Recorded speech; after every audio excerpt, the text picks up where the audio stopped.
Hello friends, welcome. आज आपण इथे महाट्रान्सकोचा लोअर डिव्हिजन क्लर्कसाठी knowledge of finance and account ऑडिटिंगचा युनिट 19 कव्हर करत आहे, जो आहे bill of exchange and promissory नोट्सचा. ठीक आहे. याच्या आधी आपण 18 टॉपिक कव्हर केलेले आहे. प्लेलिस्टमध्ये सर्व व्हिडिओज अवेलेबल आहे.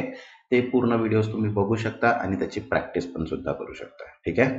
आणि 2 मे ही लास्ट डेट आहे फॉर्म भरण्याची. तर ज्यांनी आतापर्यंत फॉर्म नाही भरला ते 2 मे पर्यंत फॉर्म भरू शकतात. ठीक आहे.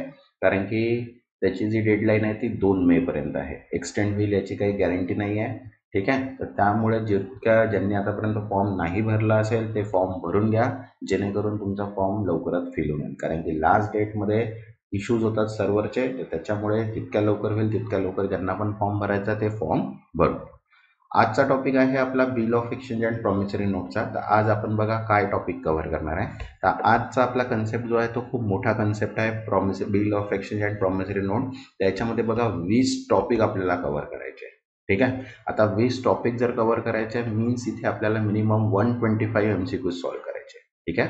इथे 125 MCQs प्लस की पॉईंट्स यानुसार आपल्याला. आता हा व्हिडिओ खूप लॉंग होणार आहे, तर व्हिडिओला एक लाईक पण करून द्या आणि चॅनलला सबस्क्राईब करून घ्या, जेणेकरून असेच व्हिडिओ तुम्हाला मिळून जातील.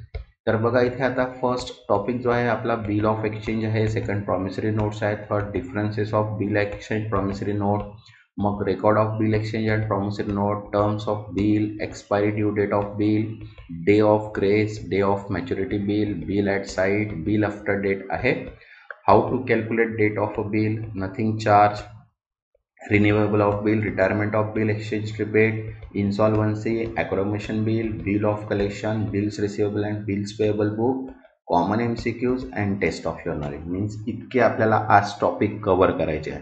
तर हा व्हिडिओ थोडा लॉंग होणार आहे, त्याच्यामुळे व्हिडिओला पूर्ण बघा, कारण की खूप इम्पॉर्टंट व्हिडिओ राहणार आहे. ठीक आहे. कारण की एकाच व्हिडिओमध्ये आपण सर्व टॉपिक्स कव्हर करणार आहे आणि त्याचे MCQs सुद्धा. ठीक आहे.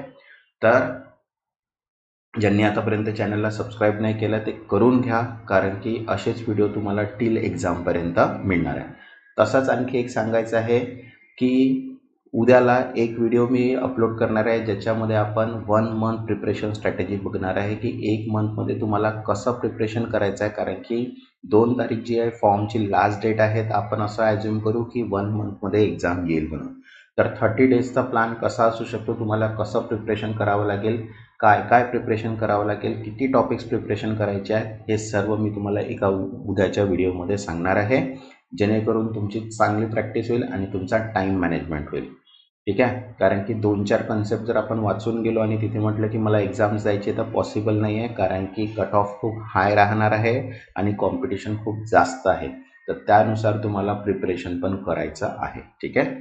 तर चला, हे तर काल मी सांगितलं होतं तुम्हाला. बुक्स PDF जे आहे ते अवेलेबल आहे आपल्याकडे, फायनान्शियल अकाउंटिंगची, GSTची, ऑडिटिंग आणि कॉस्ट अँड मॅनेजमेंटची. प्लस याच्यानंतर 2 बुक्स आणखी येणार आहे, जी आहे इन्कम टॅक्स आणि बिझनेस लॉ. आणखी पुन्हा एक ॲड होऊ शकते जी आहे फायनान्स मॅनेजमेंटची. जसं हे फायनान्शियल अकाउंटिंगचं आहे, तसंच फायनान्स मॅनेजमेंटचं पण एक येऊ शकते. मीन्स असं टोटल 7 कंप्लीट PDFs अवेलेबल आहे. तर ज्यांना पण पाहिजे असेल तर गिवन नंबर्स आहे व्हॉट्सअपचा, या नंबरवर तुम्ही मॅसेज करून ती PDF इथनं गेट करू शकता. आणि या सर्व PDFवर डिस्काउंट आहे 100 रुपीज ईच बुकवर, आणि ते फक्त 10 मेपर्यंत व्हॅलिड आहे. त्याच्यानंतर ती बुकची जी MRP प्राईज आहे त्याच प्राईजमध्ये तुम्हाला ती बुक मिळणार आहे. ठीक आहे. तर ज्यांना पण पाहिजे असेल त्यांनी या नंबरवर व्हॉट्सअप करायचं. ठीक आहे. आता बघा, आपण फर्स्ट जो आपला कन्सेप्ट आहे इंट्रोडक्शनचा तो बघून घेऊ की बिल ऑफ एक्सचेंजमध्ये आपल्याला आज काय काय ओव्हरव्ह्यू करायचं आहे. तर बघा, बिल ऑफ एक्सचेंज जर बघितलं तर त्याच्यामध्ये 2 कन्सेप्ट येतात. एक येतं बिल ऑफ एक्सचेंज आणि एक येतं प्रॉमिसरी नोट. ठीक आहे. आता बिल ऑफ एक्सचेंजमध्ये पण नॉर्मल ट्रेडिंग असते आणि अकॉमोडेशन असते. त्याच्यामध्ये पण दोन्ही पार्ट मिळून नेचर ऑफ बिल येते. त्याच्यात bill at sight, bill after date and bill of demand. तसंच एक्सपायरी डेट असते, due date, day grace, maturity date. आणि अदर ॲस्पेक्टमध्ये बघा, dishonour of bill, nothing charges, renewal of bill, insolvency, retirement and bill of collection. तर हे जे सर्व concept दिलेले आहेत हेच आपण आता मगाशी इंडेक्समध्ये पाहिलेलं आहे, आणि हे सर्व टॉपिक्स आपल्याला आता कव्हर करायचं आहे 1 बाय 1. ठीक आहे. तर चला स्टार्ट करूया आपण. सगळ्यात पहिले कन्सेप्ट आहे आपला 19.1 बघा, बिल ऑफ एक्सचेंजचा. ठीक आहे, तर बिल ऑफ एक्सचेंजचे काही की कन्सेप्ट पाहूया आणि त्याच्यानंतर त्याचे MCQs. तर बघा, पहिला आहे क्रेडिट प्रॅक्टिस इन ट्रेड, व्यापारीतील उधार देण्याची प्रथा. तर बघा काय म्हटलेलं आहे, in business seller usually give a credit period to the buyer. आता क्रेडिट पिरियड मीन्स काय होते, जसं रोटेशन बिल पिरियड राहते. मीन्स एक बिल जनरेट झालं, दुसरं बिल जनरेट झालं तर पहिल्या बिलचा पेमेंट तुम्हाला द्यावं लागेल, त्याच्यानंतरच सेकंड तुम्हाला क्रेडिट मिळेल. ठीक आहे, तर त्यालाच आपण काय म्हणतो, period of credit period of buyer. Means किती आपल्याला त्याला क्रेडिट पिरियड द्यायचा आहे उधारीचा. ठीक आहे, बघा व्यवसायात विक्रेते सामान्यतः खरेदी करादारांना उधार कालावधी देतो. बरोबर आहे, बघा when it is possible a return promise to pay like bill of exchange or promissory note is used. ठीक आहे, जेव्हा हे शक्य होत नाही तेव्हा खरेदीदाराकडून पैसे देण्याचे लिखित आश्वासन जसे की विनिमय पत्र किंवा हमीपत्र घेतले जाते. ठीक आहे, आता बघा यूज ऑफ रिटर्न प्रॉमिसेस, त्याचा आश्वासनाचा वापर काय आहे बघा.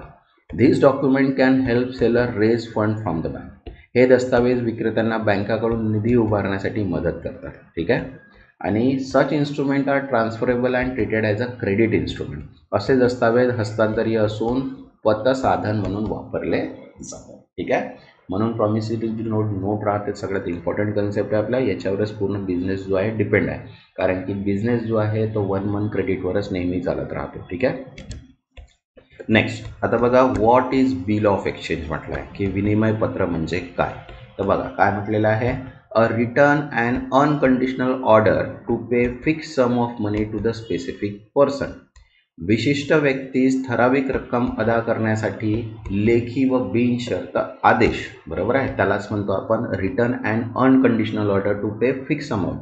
मीन्स एका ठराविक रक्कम अदा करण्यासाठी, बरोबर आहे, मीन्स फिक्स अमाऊंट एक पे करण्यासाठी जे बिनशर्त लेखी असते त्यालाच आपण काय म्हणतो, बिल ऑफ एक्सचेंज. बघा it become valid when accepted in writing by the party to whom payment is to be made.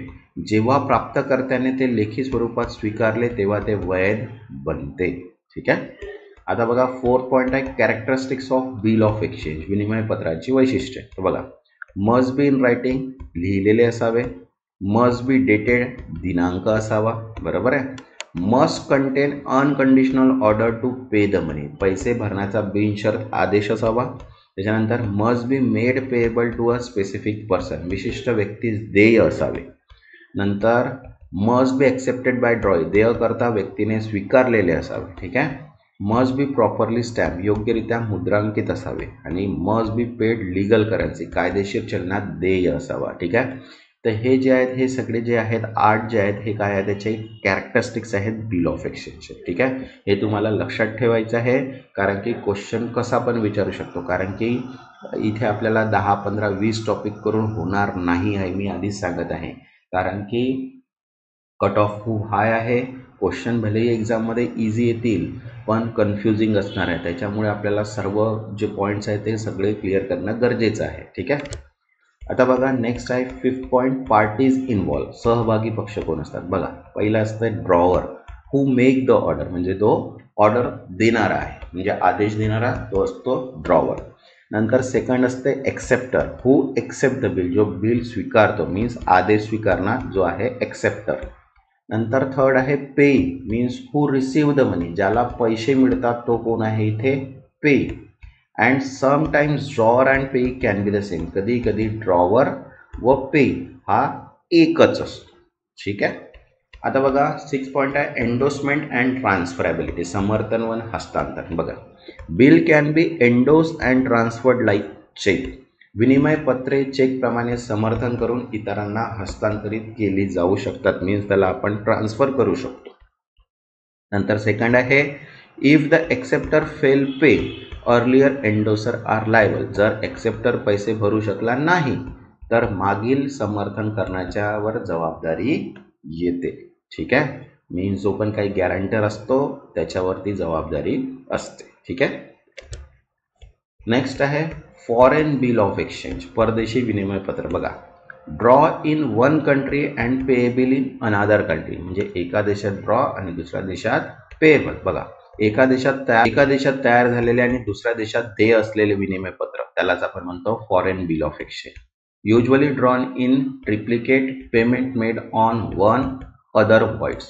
सहसा 3 प्रतिमध्ये तयार केले जाते, एकावरच पैसे दिले जातात, उर्वरित व्यर्थ ठरतात. ठीक आहे. तसं एक्झाम्पल्स दिलेलं आहे फॉरेन बिलचं, परदेशी विनिमय पत्राची उदाहरणे बघा. Draw in India, payable outside India. ठीक आहे. Draw outside India, payable outside India. Draw outside India, payable in India. बरोबर आहे. भारताबाहेर तयार झालेले आणि देय असलेले विनिमय पत्र, त्यालाच म्हणतो आपण फॉरेन बिल्स. ठीक आहे.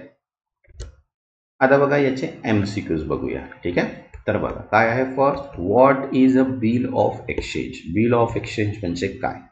तर बघा इथे आपल्याजवळ फर्स्ट ऑप्शन आहे a conditional promise to pay. Second, a cheque issued by bank. Third, an instrument in writing with an unconditional order to pay. And fourth आहे a loan agreement between two banks. The correct answer आहे इथे third, an instrument in writing with an unconditional order to pay. बिनशर्ती लेखी आदेश असलेला दस्तावेज, त्यालाच आपण काय म्हणतो इथे bill of exchange. Next, second, who accept the order in a bill of exchange. Bill of exchange मधील आदेश कोण स्वीकारतो. तर बघा ऑप्शन आहे ड्रॉवर, ड्रॉवी, पेई, एंडोसर. तर करेक्ट आन्सर आहे इथे second, drawee. Okay. Next, third, which of the following is not a characteristics of bill of exchange. खालीलपैकी कोणते बिल ऑफ एक्सचेंजचे वैशिष्ट्य नाही. तर बघा ऑप्शन आहे first, it must be in a writing आहे. Second, it must be oral नाही आहे. इट मस्ट बी अनकंडिशनल आहे. It must be properly stamp आहे. आन्सर आहे इथे second, it must be an oral. It is not a characteristics of bill of exchange. ठीक आहे. ते तोंडी असावे असं नाही आहे, ते रिटर्नच पाहिजे. ठीक आहे. Next, fourth, who is a person entitled receive payment in bill of exchange. Bill of exchange मध्ये पैसे मिळवण्याचा अधिकार असलेली व्यक्ती कोण असते. तर बघा ऑप्शन आहे फर्स्ट, ड्रॉवर, ड्रॉई, पेई, बँकर. तर करेक्ट आन्सर आहे थर्ड इथे पेई. ठीक आहे. Next, fifth, what is the primary liability on a bill of exchange. Bill of exchange मधील प्राथमिक जबाबदारी कोणाची असते. तर बघा ऑप्शन आहे first, drawer, second, ड्रॉई, third, acceptor, fourth, endorser. तर करेक्ट आन्सर आहे इथे थर्ड, एक्सेप्टर. ठीक आहे. Next, sixth, a bill of exchange drawn in one country and payable in another is non as. एका देशात तयार केलेला आणि दुसऱ्या देशात देय असलेला बिल ऑफ एक्सचेंज म्हणून काय ओळखता जातो. बघा ऑप्शन आहे inland bill, local bill, foreign bill and export honours. तर करेक्ट आन्सर आहे इथे third, foreign bill. Okay. Next, seventh, how many copies are generally draw foreign bill of exchange. Foreign bill of exchange सामान्यतः किती प्रतिमध्ये तयार केला जातो. हे आता आपण पाहिलं 1, 2, 3, 4. तर करेक्ट आन्सर आहे 3. बरोबर आहे. एक पेएबल असतो, बाकी 2 विथड्रॉ होऊन जातात. Next, 8, which sections of the Negotiable Instrument Act refers to the foreign instrument. Negotiable instrument कायद्याच्या कोणत्या कलमात फॉरेन इन्स्ट्रुमेंटचा उल्लेख आहे. तर बघा ऑप्शन आहे सेक्शन 10, सेक्शन 11, सेक्शन 10, 12, सेक्शन 13. तर करेक्ट आन्सर आहे थर्ड, सेक्शन 12. ओके. आता बघा सेकंड पॉईंट आहे आपला 19.2 प्रॉमिसरी नोट्सचा. ठीक आहे. चला याच्याबद्दल बघूया आपण. सगळ्यात पहिले डेफिनेशन आहे बघा. Promissory note is written instrument not being a bank note or currency note. म्हणजे ती बँक नोट किंवा करन्सी नोट नाही आहे. ठीक आहे. That contain an unconditional promise to pay a certain sum of money sign by the maker. ठीक आहे. बघा हमीपत्र एक लेखी साधन आहे, बँक नोट किंवा चलन नसलेले, ज्यात निर्धारित रक्कम अदा करण्याचे बिनशर्त आश्वासन असते व ते तयार करणाऱ्या स्वाक्षरी केली जाते. ठीक आहे. जो पण काही तो बनवतो त्याच्यावर त्याचे साईन असते आणि हे रिटर्न इन्स्ट्रुमेंट असते. कोणती पण बँक नोट किंवा करन्सी नोट नसते, त्यालाच आपण म्हणतो इथे प्रॉमिसरी नोट. बघा लीगल रेस्ट्रिक्शन्स काय, कायदेशीर निर्बंध बघा. As per section 31 of 2 of the RBI Act, promissory note cannot be made payable to the bearer. Reserve bank कायदा कलम 31(2) नुसार हमीपत्र धारकास देय बनवले जाऊ शकत नाही. ठीक आहे. पेएबल टू द बेरार ते नसते. ठीक आहे. आता बघा कॅरेक्टरिस्टिक्स म्हटलेलं आहे, ते कॅरेक्टरिस्टिक्स ऑफ प्रॉमिसरी नोट हमीपत्राची वैशिष्ट्य आहे. तर बघा फर्स्ट आहे must be in writing, yes ते लेखी असावे. Second must contain a clear promise, पैसे भरण्याचे स्पष्ट आश्वासन असावे. Third promise must be unconditional, means as soon as I can, not I is not acceptable. आश्वासन बिनशर्त असावे, मी शक्य तितक्या लवकर देईन असे वाक्य ग्राह्य नाही. ठीक आहे. Must be sign by maker, means promiser, तयार करण्याची हमी देणारा स्वाक्षरी असावी. ठीक आहे. The maker must be certain and identifiable person, हमी देणारा निश्चित व ओळखण्याजोगा असावा. ठीक आहे. नंतर 6 आहे the payee must also be a certain person, ज्याला पैसे मिळणार आहे तो निश्चित व्यक्ती असावा. 7 the amount must be a certain, देय रक्कम निश्चित असावी. ठीक आहे. Payment must be legal currency, रक्कम देण्याचा कायदेशीर चलनात असावी. Next can not be made payable to bearer, ते धारकास देय स्वरूपात असू नये. ठीक आहे. मस्ट बी प्रॉपरली स्टॅम्प, ते योग्यरित्या मुद्रांकित असावे. आणि 11 does not require accepted by the payee, unlike bill of exchange, पेयाची स्वीकृती आवश्यक नसते, विनिमय पत्राप्रमाणे नाही. ठीक आहे. आता बघा त्याचे आपण MCQs बघूया. तर बघा फर्स्ट आहे what is a promissory note, promissory note म्हणजे काय. तर बघा फर्स्ट आहे note issue by the bank. Second a currency note. Third a return instrument with an unconditional promise to pay. And fourth a cheque payable on demand. The correct answer आहे third, a return instrument with an unconditional promise to pay, बिनशर्त पैसे देण्याचे लेखी आश्वासन.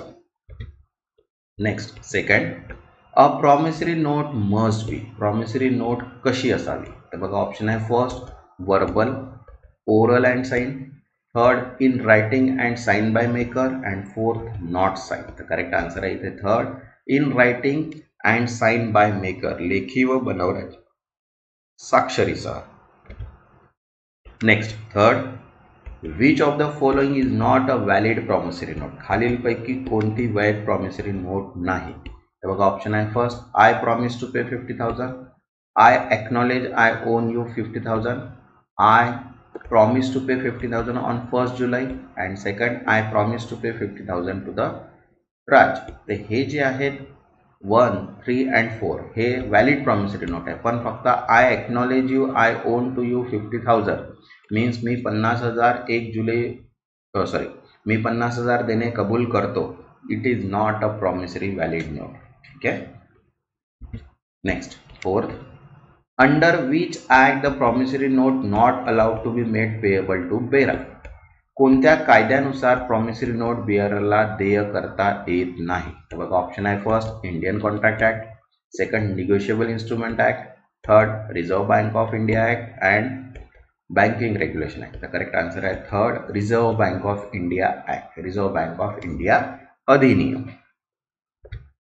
Next fifth which one of the following is true about promissory note, खालीलपैकी कोणते promissory notes बाबत खरे आहेत. तर बघा ऑप्शन आहे first it require acceptance by payee. Second it is always payable to the bearer. Third it contain a promissory to pay and does not need acceptance. And fourth it can be oral. तर third जे आहे ते correct आहे, it contain a promise to pay and does not need acceptance. यामध्ये देण्याचे वचन असते आणि स्वीकार आवश्यक नसतो. ठीक आहे. Next sixth who is the person that make a promise in promissory note, promissory नोटमध्ये वचन देणारी व्यक्ती कोण असते. तर बघा ऑप्शन आहे पे, ड्रॉई, मेकर, एंडोसर. तर करेक्ट आन्सर आहे इथे थर्ड, मेकर मीन्स बनवणार. नेक्स्ट सेवन्थ अ valid promissory note must include, वैध प्रॉमिसरी नोटमध्ये खालीलपैकी काय असणे आवश्यक आहे. तर बघा ऑप्शन आहे first a vague amount. Second a conditional promise. Third a clear and certain sum. And fourth payment in gold. तर करेक्ट आन्सर आहे third, a clear and certain sum, स्पष्ट व ठराविक रक्कम. Next 8 which of the following can not be a part of promissory note, खालीलपैकी काय promissory नोटमध्ये असू शकत नाही. तर बघा ऑप्शन आहे first legal currency of the country. Second signature of the maker. Third payable and fourth fix amount. तर करेक्ट आन्सर आहे इथे third, payable to the bearer, बेअरला देय. आता बघा 19.3 आहे difference bill of exchange and promissory note. ठीक आहे. तर बघा बिल ऑफ एक्सचेंज अँड हमीपत्र यामधील फरक दिलेला आहे. आपण 3 कव्हर केलेला आहे इथे बघा. Points of difference, bill of exchange आणि इथे प्रॉमिसरी नोट. ठीक आहे. तर बघा फर्स्ट पॉइंट आहे जो आहे आपला नेचर. याच्यामध्ये काय म्हटलं आहे, contain and unconditional order to pay. ठीक आहे. सेम आहे contain to unconditional promise to pay. इथे ऑर्डर आहे आणि इकडे प्रॉमिस आहे, हे लक्षात घ्यायचं आहे. ठीक आहे. मीन्स स्वरूप म्हणजे नेचर म्हणजे स्वरूप. बिनशर्त आदेश असतो आणि बिनशर्त आश्वासन असतं. ठीक आहे. सेकंड आहे नंबर ऑफ पार्टीज. तर बिल ऑफ एक्सचेंज मध्ये 3 पार्टीज असतात, ड्रॉवर, ड्रॉई अँड पे. ठीक आहे. आणि प्रॉमिसरी नोट मध्ये 2 पार्टीज असतात, मेकर अँड पे. ठीक आहे. 3 पक्ष असतात, द्रष्टा, स्वीकर्ता आणि पे, आणि 2 पक्ष असतात, निर्माता आणि पे. त्याच्यानंतर थर्ड पॉइंट आहे who pay. Paid by the acceptor means drawee, आणि इथे आहे पेड बाय द मेकर. स्वीकारता पैसे देतो आणि निर्माता इथे पैसे देतो. ठीक आहे. त्याच्यानंतर फोर्थ आहे हू प्रिपेअर, तयार करणारा कोण. तर ड्रॉवर बाय क्रेडिटर मीन्स सावकार तयार करतो, आणि मेड बाय डेटर्स मीन्स थकबाकीदार तयार करतो. ठीक आहे. नेक्स्ट आहे same person as a drawer and pay means drawer and payee can B same. दोघेही हे एकच असू शकतात. आणि maker and payee can not be a same, नाही, दोघेही वेगळे असणे आवश्यक आहे. ठीक आहे. हे 5 पॉईंट. पुन्हा बघूया 6 पॉईंट. लायबिलिटी मीन्स जबाबदारी कोणाची आहे. बघा drawer's liability is a secondary and conditional. द्रष्ट्याची जबाबदारी दुय्यम आणि अटीवर आधारित असते. Maker's liability is a primary and absolute. हमीदाराची जबाबदारी प्राथमिक आणि पूर्णपणे निश्चित असते इकडे. ठीक आहे. 7th आहे कंडिशनल ॲक्सेप्टन्स मीन्स सशर्त स्वीकृती. बघा कॅन बी ॲक्सेप्टेड कंडिशनली मीन्स सशर्त स्वीकार करता येतो, आणि can not be a conditional, सशर्त स्वीकार करता येत नाही. ठीक आहे. नंतर 8 पॉईंट आहे नोटीस ऑफ डिसओनर, नकाराची सूचना. बघा notice of dishonour is required, नकार आल्यास सूचना देणे आवश्यक आहे. Notice of dishonour not required, नकार आल्यास सूचना आवश्यक नाही. अँड लास्ट पॉइंट आहे नथिंग अँड प्रोटेस्ट, नोंदणी आणि निषेध. बघा must be noted and protested in case of dishonour, नकार झाल्यास नोंद व निषेध आवश्यक. Noting to protest not required, नकार झाल्यास नोंद व निषेध आवश्यक नाही. ठीक आहे. तर हे 9 पॉईंट्स आहे दोघांच्या डिफरन्समध्ये. तर हे तुम्हाला लक्षात ठेवायचे आहे, कारण की याच्यावर पण MCQs राहतातच. तर बघा MCQ बघूया आता. Which of the following contain and unconditional order to pay. खालीलपैकी कोणते बिनशर्त देयतेचे आदेश देते. तर बघा ऑप्शन आहे first promissory note, second cheque, third bill of exchange and fourth currency. तर करेक्ट आन्सर आहे इथे थर्ड, बिल ऑफ एक्सचेंज, विनिमय पत्र. Next second, in a promissory note how many parties are involve. Promissory नोटमध्ये किती पक्ष असतात. तर बघा ऑप्शन आहे 1, 2, 3, 4. तर करेक्ट आन्सर आहे इथे सेकंड 2. ठीक आहे. मेकर अँड पे, 2 म्हणजे कोण, मेकर असतो आणि पे बनवणारा व pay. Next third, who pay the amount in bill of exchange. विनिमय पत्रामध्ये रक्कम कोण देतो. तर बघा ऑप्शन आहे first maker, acceptor, drawer and pay. Correct answer आहे इथे सेकंड एक्सेप्टर, स्वीकारणार. Next fourth, a promissory note is made by. Promissory note कोण तयार करतो. तर बघा ऑप्शन आहे creditor, acceptor, debtors, drawer. Correct answer आहे थर्ड डेटर्स मीन्स कर्जदार.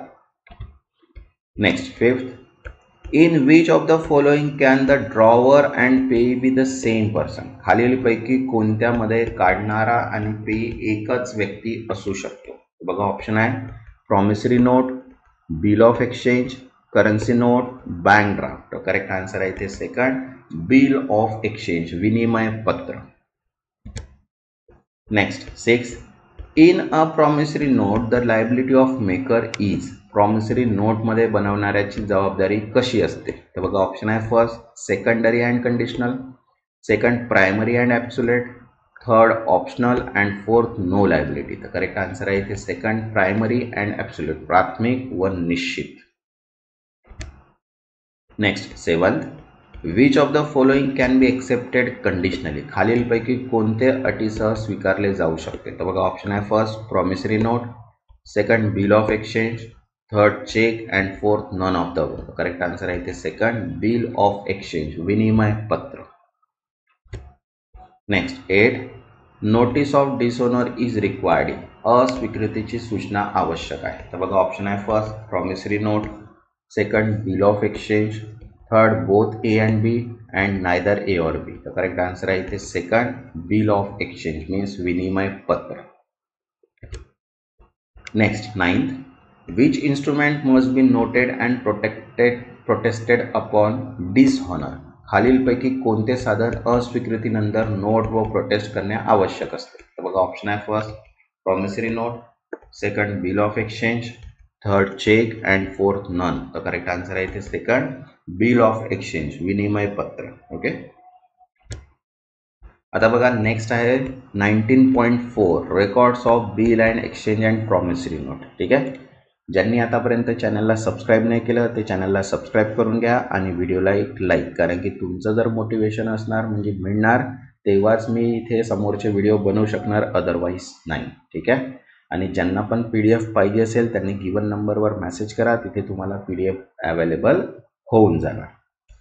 तर बघा इथे आता 19.4 चालू करूया. तर बघा काय म्हटलं, treatment of promissory note and bill of exchange in account. बघा हमीपत्र विनिमय पत्राचे लेखाशास्त्रीय व्यवहार कसे असतात. बघा काय म्हटलं आहे, when a bill is received means bills receivable, the entry in the book of receiver कसं होईल, पे ऑर ड्रावर. बघा ट्रान्झॅक्शन काय, on receiving a bill from drawer or may. तर जर्नल एंट्री काय त्याची, bills receivable account debit to maker account. ठीक आहे. Means bill प्राप्त केल्यानंतर बिल्स रिसिवेबल खाते डेबिट आणि देणाऱ्याचे खाते क्रेडिट होते. ठीक आहे. आता बघा, what can receiver do with the bill, hold till maturity. बघा no entry until the maturity date, जेव्हापर्यंत मॅच्युरिटी डेट येत नाही तेव्हापर्यंत तो होल्ड करून ठेवतो. ठीक आहे. Endorse the bill to another person that is Z, means Z account debit to bills receivable account credit, meaning bill transfer to Z. ठीक आहे. जर discount the bill with the bank, तर बघा bank account debit, discount account charge and to receivable means दोन account debit होतील आणि एक account credit, means bank account debit means amount received, discount account debit means discount charge to bills receivable account. ठीक आहे. यानुसार आपल्याला त्याची entry करावी लागते जर discount the bill with bank असेल तर. ठीक आहे. आता बघा on maturity date two possibilities आहेत. तर फर्स्ट पॉसिबिलिटी काय आहे, bill is honoured means paid. If the bill was retain till maturity, तर काय होईल, cash account debit to bills receivable account. If the bill was endorsed and discounted, तर no entry in the receiver book, amount goes to the endorsee or bank. ठीक आहे. आता second म्हटलेलं आहे बघा, सेकंड कंडिशन काय, if bill is dishonoured means not paid, the entry depends on how bill was use. तर बघा situations आहे, एंट्री आहे. ठीक आहे. बघा काय म्हटलेलं आहे, रिटेन टिल मॅच्युरिटी, तर काय होईल, drawer's or maker account debit to bills receivable account, देणाऱ्याचे खाते डेबिट आणि बिल्स रिसिवेबल खाते क्रेडिट. सेकंड म्हटलं आहे की endorse to creditor means drawee account or maker account debit to Z account means creditor account, देणाऱ्याचे खाते डेबिट, झेड कर्जदार ते खाते क्रेडिट. आणि थर्ड आहे डिस्काउंटेड विथ बँक, तर drawer or maker account debit to bank account, देणाऱ्याचे खाते डेबिट व बँक खाते क्रेडिट होते. तर अशा टाईपमध्ये आपण त्याची काय करतो आहे, एंट्री करतो आहे. ठीक आहे. तर बघा आता त्याचे MCQs बघूया. काय म्हटलेलं आहे, in the book of paying what is the journal entry upon receiving a bill. पेईच्या वयामध्ये बिल प्राप्त झाल्यावर कोणती नोंद केली जाते. तर बघा ऑप्शन आहे first cash account debit to bills payable account, second bills receivable account debit to drawee maker account, third drawee account debit to bills receivable account and fourth bank account debit to bills receivable account. तर correct answer आहे इथे second. Receivable account debit to drawee maker account credit. ठीक आहे. Next second, when a bill is endorse to a creditor which account is debited. जेव्हा bill एका शिल्लकदारास means creditor एंडोस केले जाते तेव्हा कोणत्या खात्यात डेबिट होते. तर बघा ऑप्शन आहे first bills receivable account, second cash account, third creditor account and fourth debtors account. तर करेक्ट आन्सर आहे इथे थर्ड क्रेडिटर अकाउंट. क्रेडिटर म्हणजे पार्टी रिसिविंग द एंडोस बिल. बरोबर आहे. जो एंडोस बिल रिसीव्ह करतो तो राहतो आपला creditor. Next third, if a bill is discounted with the bank what will be the journal entry. जर एखादे बिल बँकेत डिस्काउंट केले गेले तर कोणती नोंद केली जाईल. तर बघा ऑप्शन आहे first bank account debit to cash account, second cash account debit to bills receivable account, third bank account debit discount account debit to bills receivable account credit and fourth bills receivable account debit to bank account. तर correct answer आहे इथे third bank account debit discount account debit to bills receivable account credit. ठीक आहे. Next fourth, when the bill is honored at maturity and was written by the payee what entry is passed. जेव्हा पेईने bill परिपक्वतेपर्यंत ठेवले आणि ते मान्य केले जाते तेव्हा कोणती नोंद केली जाते. तर बघा ऑप्शन आहे first bill payable account debit to cash account, second cash account debit to bills receivable account, third bills receivable account debit to debtors account and no entry is required. तर करेक्ट आन्सर आहे इथे second cash account debit to bills receivable account. ठीक आहे. Next fifth, if a bill is dishonoured and was discounted with the bank which entry is correct. जर एखादे bill बँकेत discount केले गेले आणि अस्वीकृत झाले तर कोणती नोंद बरोबर आहे. बघा ऑप्शन आहे first bank account debit to drawing account, second drawee account debit to bank account, third drawing account debit to bills receivable account and fourth no entry is made. तर करेक्ट आन्सर आहे इथे second drawee account debit to bank account. ठीक आहे. Next sixth, if the bill is dishonored and was written till maturity what is the journal entry.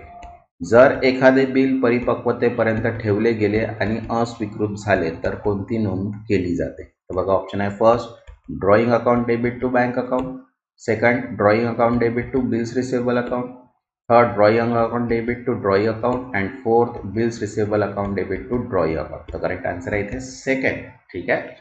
ड्रॉई account debit to bills receivable account. Next seventh, if a promissory note or accepted bill is received how is it treated in the books of account. जर promissory note किंवा स्वीकारलेले bill प्राप्त झाले तर त्याच्या वयामध्ये कसा विचार केला जातो. तर बघा ऑप्शन आहे first as an expense, second as an income, third as liability and fourth as an asset under the bills receivable. तर करेक्ट आन्सर आहे फोर्थ. ठीक आहे. As an asset under bills receivable, bills मिळण्यायोग्य bills receivable म्हणून मालमत्ता. ठीक आहे. आता नेक्स्ट बघा 19.5 आहे टर्म ऑफ अ बिल. ठीक आहे. फिफ्थ युनिट आहे आपला म्हणजे फिफ्थ पॉईंट आहे आपला टर्म ऑफ बिल. तर बघा सगळ्यात पहिले दिला आहे the term of bill can B form any duration. बिलाचा कालावधी कोणताही असू शकतो. ठीक आहे. सेकंड म्हटलं आहे usually the term does not exceed 90 days from the date of bill. सामान्यतः बिलाचा कालावधी 90 दिवसापेक्षा जास्त नसतो. ठीक आहे. In a bill after sight the term start from the date of acceptance means sighting त्याला म्हणतो. दृष्टीनंतरचे बिल असल्यास कालावधी स्वीकार केल्या तारखेपासून तो मोजला जातो. आणि फोर्थ आहे in a bill after date the term start from the date bill is drawn. तारीख नसलेले नंतरचे बिल असल्यास कालावधी बिल तयार केलेल्या तारखेपासून मोजला जातो. ठीक आहे. आता बघा त्याचे MCQs बघूया. What is usual maximum duration of bill of exchange. Bill of एक्सचेंजसाठी सामान्यतः किती दिवसांची कमाल मुदत असते. बघा ऑप्शन आहे 30 डेज, 60 डेज, 90 डेज, 120 डेज. तर करेक्ट आन्सर आहे ते थर्ड 90 डेज 90 दिवस. Next second When does the term of bill begin if it drawn after the site? जर बिल आफ्टर साइट वर ड्रॉ केले गेले असेल तर त्याची मुदत केव्हा सुरू होते? तर बघा ऑप्शन आहे first from the date of the drawing bill, second from the date of sighting, third from the date due date and fourth from the date of payment. तर करेक्ट आन्सर आहे इथे second from the date of sighting means that is acceptance, sighting स्वीकार तारखेपासून. Next third, when is the term counted for bill drawn after date? जर bill after डेटवर draw केले गेले असेल तर त्याची मुदत केव्हा मोजली जाते? तर बघा ऑप्शन आहे first from the date of sight, third from the date of payment, third from the date of drawing the bill and fourth from the date of maturity. Correct answer आहे इथे third from the date of drawing the bill, bill तयार केल्याच्या तारखेपासून. आता बघा 19.6 आहे आपला point, expiry और ड्यू डेट ऑफ बिल. ठीक आहे, बघा the date on which the term of bill end is called expiry or due date of the bill. बिलाचा कालावधी ज्या दिवशी समाप्त होतो ती तारीख मुदतपूर्ती किंवा देय तारीख म्हणून ओळखली जाते. ठीक आहे, त्यालाच आपण म्हणतो एक्सपायरी किंवा ड्यू डेट ऑफ बिल. आता बघा त्याचे MCQs आहे. What is the date on which term of bill end called? बिलाची मुदत संपते ती तारीख काय म्हणून ओळखली जाते? तर बघा ऑप्शन आहे first maturity date, second issue date, third acceptance test and fourth discount date. तर करेक्ट आन्सर आहे इथे फर्स्ट मॅच्युरिटी डेट, परिपक्वतेची तारीख. Next second, what is another name for maturity date of bill? बिलाच्या परिपक्वतेच्या तारखेचा दुसरा काय अर्थ आहे? तर बघा फर्स्ट आहे acceptance date, second discount date, third due date and fourth payment date. तर करेक्ट आन्सर आहे इथे थर्ड ड्यू डेट, देय तारीख. आता बघा 19.7 आहे डेट ऑफ ग्रेस. ठीक आहे, हे सगळ्यांनाच माहित आहे. Every instrument payable otherwise than on demand is entitle 3 days of the grace. प्रत्येक वटपट्टी मीन्स बिल ऑफ इन्स्ट्रुमेंट ची मागणी भरपाई करण्यायोग्य नाही त्यास 3 सवलतीचे दिवस मीन्स ग्रेस डेज मिळतात. किती? 3 दिवस. तर बघा इथे ऑप्शन आहे फर्स्ट MCQs आहे. How many days of grace are allowed for instrument payable otherwise than on demand? मागणीनुसार देय नसलेल्या साधनांची किती दिवस सवलतीचे म्हणजे ग्रेस दिले जातात? तर बघा ऑप्शन आहे 5 days, 2 days, 3 days and 7 days. तर करेक्ट आन्सर आहे इथे थर्ड 3 days, 3 दिवस. Next second, the day of grace are added to which date? सवलतीचे मीन्स ग्रेस दिवस कोणत्या तारखेमध्ये जोडले जातात? तर बघा ऑप्शन आहे first date of drawing the bill, second date of acceptance, third date of expiry and fourth days of dishonour. तर करेक्ट आन्सर आहे इथे थर्ड डेट ऑफ एक्सपायरी, मुदत संपण्याची तारीख. Next third, if bill mature on public holiday it is payable on the. जर bill सार्वजनिक सुट्टीच्या दिवशी परिपक्व होत असेल तर त्याचा भरणा किती दिवस केला जातो? तर बघा ऑप्शन आहे first sem day, second previous working day, third next working day and fourth any day before grace. तर करेक्ट आन्सर आहे इथे सेकंड प्रिव्हियस वर्किंग डे, मागील कार्य दिवशी. आता बघा 19.8 आहे date of maturity of bill. ठीक आहे, याचे आपण की पॉईंट्स बघू आणि MCQs बघू. बघा the date which come after adding 3 days to expiry और due date is the bill is called date of maturity. वटपट्टीच्या मुदतीनंतर 3 दिवस जोडल्यावर जी तारीख येते ती मॅच्युरिटी डेट मीन्स देय तारीख म्हणतात. ठीक आहे. The maturity of promissory note or bill of exchange is date at which falls due. Promissory note व वटपट्टीच्या मॅच्युरिटीची ही तारीख असते जेव्हा ती देय होते. ठीक आहे. Every such instrument mature or third day after the date is express to be payable. प्रत्येक अशा हत्याराची मीन्स इन्स्ट्रुमेंटची मॅच्युरिटी त्याच्या देय तारखेपासून 3ऱ्या दिवशी होते. ठीक आहे. बघा एक्सेप्शन्स दिलेले आहे. अपवाद काय आहे त्याच्यामध्ये बघा maturity is not calculated bye adding 3 days Wien the instrument is payable. जर खालील प्रमाणे देय असेल 3 दिवस जोडले जात नाही. तर बघा ऑन डिमांड मीन्स मागणीवर, ॲट साईट मीन्स दृष्टीवर अँड ऑन प्रेझेंटमेंट मीन्स सादर केल्यावर. ठीक आहे. तर या तीन गोष्टीवर एक्सेप्शन, या तीन गोष्टीवर असते मॅच्युरिटी डेट एक्सेप्शनसाठी. ठीक आहे. आता बघा त्याचे एमसीक्यूज बघूया. What is the date of maturity of bill? बिलाची परिपक्वतेची तारीख कोणती असते? बघा ऑप्शन आहे first date of drawing the bill, second date of expiry, third 3 days before expiry and fourth 3 days after the due date. The correct answer आहे last 3 days after the due date, देय तारखेनंतर 3 दिवसांनी. Next second, in which of the following case are day of grace not added? खालीलपैकी कोणत्या परिस्थितीत सवलतीचे दिवस means grace of day जोडले जात नाही? तर बघा ऑप्शन आहे when bill is payable after the date, second when the bill is after the sight, when bill is payable on presentment, and fourth when bill is payable after 2 months. The correct answer आहे ते third when bill is payable on presentment, bill सादरीकरणावर देय आहे. Next third, a bill is drawn on 1st April payable 3 months after date, what is the maturity date? 1 April रोजी bill काढण्यास आले, अजून ते 3 महिन्यांनी देय आहे, तर परिपक्वतेची तारीख काय असेल? तर बघा 1 जुलै, 3 जुलै, 4 जुलै अँड 30 जुलै. तर करेक्ट आन्सर आहे ते 4 जुलै. आता 4 जुलै कसं 3 महिने ॲड करा एप्रिल मंथमध्ये आणि त्याच्यानंतर 3 दिवस ग्रेस पिरियड घ्या, म्हणजे 4 जुलै हे तुमचं करेक्ट आन्सर आहे. आता नेक्स्ट आहे 19.9 बिल ॲट साईट. ठीक आहे, याचे की पॉईंट्स बघूया. बघा bill at sight refers to instrument where no time for payment is specified. ठीक आहे, साईटवरील वटपट्टी म्हणजे अशी इन्स्ट्रुमेंट ज्यामध्ये देयाची वेळ निश्चित केलेली नसते. ठीक आहे. A cheque is always payable on demand, cheque नेहमी मागणीवर देय असतो. ठीक आहे. आणि थर्ड आहे a promissory note or bill of exchange is payable on demand in following cases. Promissory note किंवा वटपट्टी खालीलप्रमाणे मागणीवर देय असते. तर बघा first when no time for payment is specified, जेव्हा देयाची वेळ निश्चित केलेली नसते.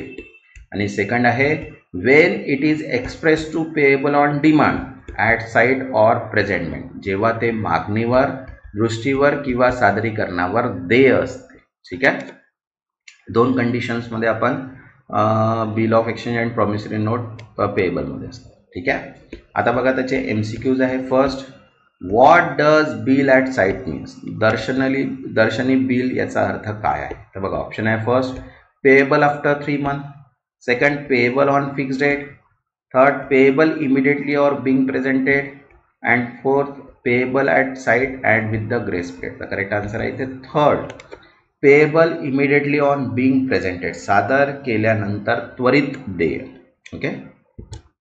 Next second which of the following instrument is always payable on demand? खालीलपैकी कोणते दस्तावेज नेहमी मागणीवर देय असते? हे बघा ऑप्शन आहे first promissory note, second bill of exchange, third cheque and fourth treasury bill. तर करेक्ट आन्सर आहे ते थर्ड चेक, धनादेश.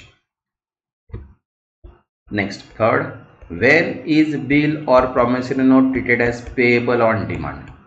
बिल किंवा वचननामा कधी मागणीवर देय समजला जातो? बघा ऑप्शन आहे first when grace days are mention, second when it is mention a specific due date, third when no time for repayment is mention and fourth when payable after the sight. Correct answer आहे इथे third when no time for payment is mention, जेव्हा देय तारखेचा उल्लेख नसतो.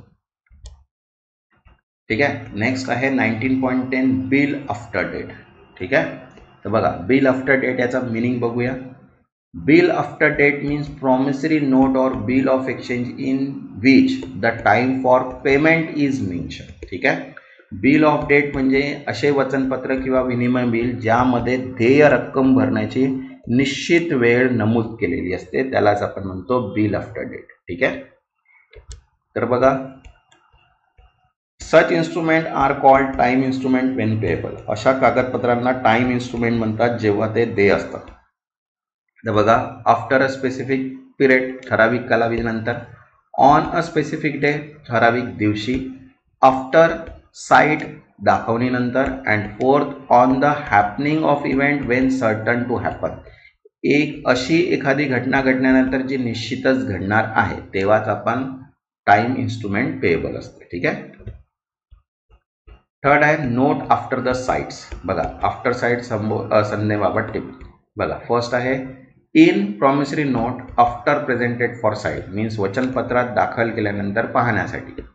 आणि second आहे in bill of exchange after acceptance or nothing protest for acceptance.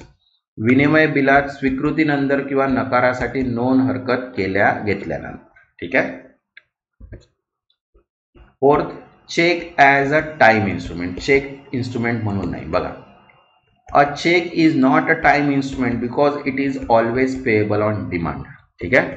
Check कधीही टाइम इन्स्ट्रुमेंट नसतो कारण तो नेहमी मागणीवर देय असतो.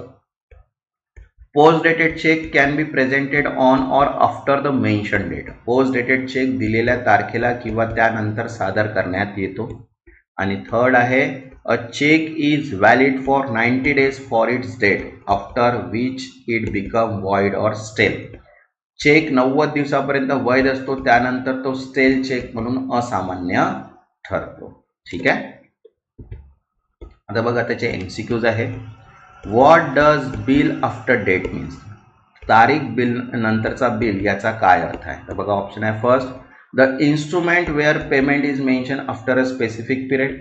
Second the instrument payable immediately on presentment. Third the instrument payable after sight. And fourth the instrument where payment is link to happening a certain event. तर correct answer आहे इथे फर्स्ट. ठीक आहे. The instrument where payment is mention after a specific period. एक दस्तऐवज ज्यात विशिष्ट कालावधीनंतर देय आहे. ठीक आहे. Next second a promissory note और bill of exchange is a time instrument when it is express to be payable. वचननामा किंवा विनिमय पत्र एक वेळचे दस्तावेज कधी बनते जेव्हा त्यात देय असल्यास उल्लेख असतो. तर बघा ऑप्शन आहे first at a specific period. Second on a specific day. Third after sight. And fourth on the happening of event when certain to happen. The correct answer आहे first after a specific period ठराविक कालावधी नंतर. Next third what is the validity of cheque from its date. धनादेशाच्या तारखेसह त्याची वैधता काय आहे. तर बघा ऑप्शन आहे first 30 days, 90 days, 6 months, 1 year. तर करेक्ट आन्सर आहे सेकंड 90 days 90 दिवस. Next fourth what happens if cheque is post dated. जर धनादेश पोस्ट डेटेड असेल तर काय होते. तर बघा ऑप्शन आहे first it can be presented before the date mention. Second it is valid only after the date mention. Third it become void immediately. And fourth it can be never be होणार. तर correct answer आहे इथे second it is valid only after the date mention. तो फक्त नमूद केलेल्या तारखेनंतर वैध असतो. ठीक आहे. आता बघा नेक्स्ट आहे 19.11 how to calculate due date of bill. ठीक आहे. ज्यांनी आतापर्यंत चॅनलला सबस्क्राईब नाही केलं ते चॅनलला सबस्क्राईब करून घ्या मीन्स जेणेकरून नोटिफिकेशन थ्रू तुम्हाला सर्व व्हिडिओज मिळणार. कारण की आपण cost management, finance management, auditing, त्याच्यानंतर GST याच्यावर सुद्धा आपण आता व्हिडिओज कंटिन्यू करणार आहे. ठीक आहे. तर ज्यांनी आतापर्यंत सबस्क्राईब नाही केलं ते सबस्क्राईब करून घ्या आणि व्हिडिओला एक लाईक करून घ्या जेणेकरून मला मोटिवेशन मिळणार की मी तुमच्यासाठी व्हिडिओज बनवू शकणार. जर तुमचा सपोर्ट असेल तरच मी व्हिडिओ बनवू शकणार अदरवाईज नाही. ठीक आहे. तर बघा केस दिलेले आहे आपल्याला due date of calculation bill case. त्याच्यानंतर ड्यू डेट इंग्लिश. ठीक आहे. मराठीमध्ये बघा a bill is payable on specific date. ठीक आहे. That specific date is a due date. ठीक आहे. दिलेल्या विशिष्ट तारीख हे देय तारीख असेल. Second bill is payable after started the number of month stated the number of month. The same date is ending month will be the due. If no same date exists, the last day of the month will be the due date. जसं example दिला bill dated Jan 31st after 3 month due date is 30 April कारण की April हा 31st मंथचा नसतो. बघा बिलच्या कालावधीचा शेवट ज्या तारखेला होतो ती देय तारीख असते. ठीक आहे. जर तशी तारीख त्या महिन्यात नसेल तर त्या महिन्याचा शेवटचा दिवस देय तारीख असेल. जसं 31 जानेवारीची बिल 3 महिन्यांनी 30 एप्रिल रोजी देय होईल. ठीक आहे. थर्ड आहे bill is payable after stated the number of days. At the number of days till the bill date excluding the date of bill. बिलच्या तारीखपासून ती तारखेसकट नाही दिलेले दिवस मिळून तारीख ठरते. Next fourth, due date fall on public holiday. The preceding business day will be the due date. जर देय तारीख सार्वजनिक सुट्टी असेल तर मागील कार्य दिवस ते देय तारीख ठरेल. आणि फिफ्थ आहे, due date fall on the emergency on foreseen holiday. जर next following business day will be the due date. जर देय तारीख आकस्मिक सुट्टी असेल तर पुढील कार्य दिवस देय तारीख ठरते. ठीक आहे. फॉर एक्झाम्पल तुमचं क्रेडिट कार्डचं बिल. ठीक आहे. आता बघा इम्पॉर्टंट नोट्स आहे. बिल आफ्टर साईटवर time start from the date of acceptance. After sight जी आहे बिलची मुदत स्वीकृतीपासून सुरू होते आणि बिल आफ्टर डेट जे आहे तर time start from date of drawing the bill. After date जे आहे ते बिल मुदतीत बिल तयार केलेल्या तारखेपासून सुरू होते. हे लक्षात ठेवायचं आहे तुम्हाला सगळं काही. इथे एक एक पॉइंट्स आहे. व्हिडिओला एकदा बघा, दोनदा बघा, तीनदा बघा, पण लक्षात ठेवा. आता याचे एमसीक्यूज बघूया. बघा, when a bill is made payable on specific date what will be its due date. जेव्हा एखादे बिल विशिष्ट तारखेला देय असते तेव्हा त्याची देय तारीख काय असेल. तर बघा ऑप्शन आहे the date of acceptance, second that a specific date, third the day after bill date and fourth end of the month. Correct answer आहे ते second, that specific date. Okay. Next second, a bill date 31st January payable after 3 months. What will be the due date on which date? 31 जानेवारीला दिलेले bill 3 महिन्यांनी देय असल्यास ते कोणत्या तारखेस देय ठरेल. तर बघा ऑप्शन आहे 30 एप्रिल, 1 मे, 31 मार्च, 3 मे. तर त्याच्यामध्ये जानेवारीमध्ये 3 मंथ्स ऍड करा तर काय येईल एप्रिल. म्हणून आन्सर काय 30 एप्रिल, कारण की 31 तारीख त्याच्यामध्ये नसते. Next third, when a bill is payable at stated number of day after date what is excluded from the calculation. Bill जर ठराविक दिवसांनी देय असेल तर गणनेत कोणती तारीख वगळली जाते. तर बघा ऑप्शन आहे first due date, second public holiday, third date of bill and fourth month end. तर करेक्ट आन्सर आहे ते थर्ड डेट ऑफ बिल, बिलची तारीख. ठीक आहे. Next fourth, what happens if the due date of bill fall on public holiday. जर बिलाची देय तारीख सार्वजनिक सुट्टीच्या दिवशी आली तर काय होते. तर बघा ऑप्शन आहे first due date on same day, second postpone to the next business day, third preceding business day and fourth cancelled. Correct answer आहे ते थर्ड प्रिसिडिंग बिझनेस डे, मागील कामकाजाचा दिवस. Next fifth, what will be the due date if fall on emergency or unforeseen holiday. जर देय तारीख आकस्मिक व अप्रत्यक्षित सुट्टीच्या दिवशी असेल तर ती तारीख काय असेल. तर बघा ऑप्शन आहे first preceding day, second same day, third next following business day and fourth date is cancelled. तर करेक्ट आन्सर आहे third next following business day, पुढील कामकाजाचा दिवस. Next sixth, from which date does the term of bill after sight commence. Bill after sight या प्रकारातील बिलाचा कालावधी कोणत्या तारखेपासून सुरू होतो. तर बघा ऑप्शन आहे first from the date of bill, second from the date of delivery, third from the date of acceptance and fourth from the due date. तर करेक्ट आन्सर आहे ते third from the date of acceptance, स्वीकृतीच्या तारखेपासून. ठीक आहे. Next seven, from which date does the term be of bill after the date Cummins.